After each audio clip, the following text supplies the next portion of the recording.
In our top stories, law enforcement are investigating yet another case of deadly child abuse. This time, that investigation is happening in Hondo.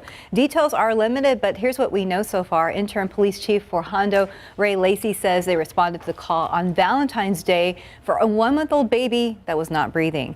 That child was airlifted to a hospital in San Antonio where that child died. Police say they have identified a person of interest in the case, and right now they are awaiting autopsy results. We're going to, of course, stay on top of the story and bring you the very latest information when we get it. And San Antonio police are still asking for the public's help to find a 10-year-old girl who hasn't been seen since Wednesday. Cassandra Torres was last seen on North Sabina Street. Cassandra's father and stepmother shared these photos in hopes of finding her. Police believe she may be with her biological mother, who does not have custodial rights. Now, if you will look at that screen, if you recognize her, or you know where Cassandra might be, or know anybody who might know where she is, you're asked to call SAPD's Missing Persons Unit at 210-207-7660. Officials with Lytle ISD are forced to deal with an unexpected bill after the district's entire fleet of day-to-day operation vehicles were stripped of their catalytic converters. All but 2 of their fleet vehicles are out of commission.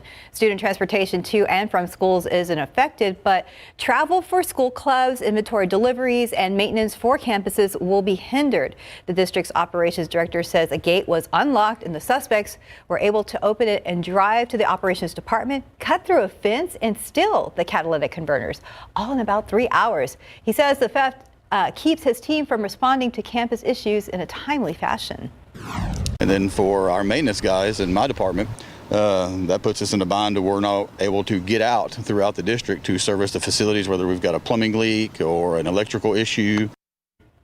The total cost of damages still had to add up depending on the availability and shipping of parts. District officials believe it will be in the tens of thousands of dollars. Developing overnight, Ukrainian President Zelensky issuing a dire warning about a possible nuclear disaster after Russian forces target Europe's largest nuclear plant, sparking a fire. That fire is now out, but it raises new concerns for nuclear plants in Ukraine. This as troops press on into several key cities across Ukraine. ABC's Em Nguyen has the latest from Washington.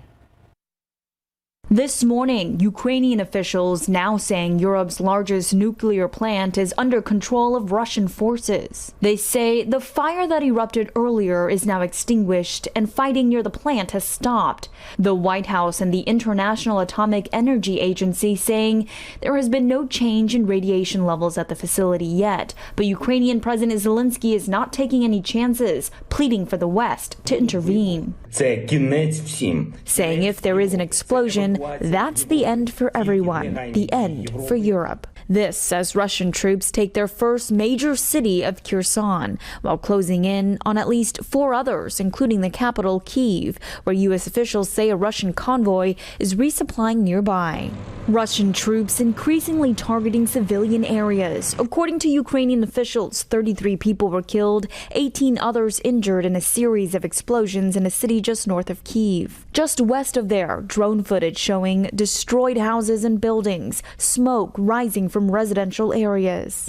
President Putin claiming his invasion is going according to plan, despite Ukrainians standing defiant, holding off most attacks for over a week. On Thursday, Putin spent 90 minutes on the phone with French President Macron. A source in the French government then saying the fear is the worst is yet to come. The latest talks between Ukraine and Russia have led to both sides agreeing to temporary ceasefires and to allow for civilians to leave besieged cities.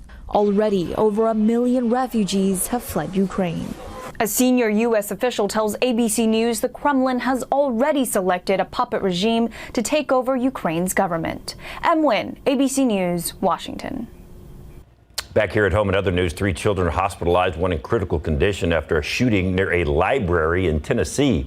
It happened in Memphis. Police say the other 2 are in stable condition. All 3 victims are boys. 2 of them are just 11 years old. Investigators think the shooting stemmed from a fight at a nearby middle school. The suspect is still on the loose. A car crashes into a California preschool, sending 14 children to the hospital. Authorities say the vehicle went through the wall of the school building. 19 children and at least 2 staff members were inside at the time. Parents drove 5 more kids to medical centers. No one was killed, but still no word on the conditions of those children. Police are investigating how this crash happened. It is now 4:37 and 63 degrees.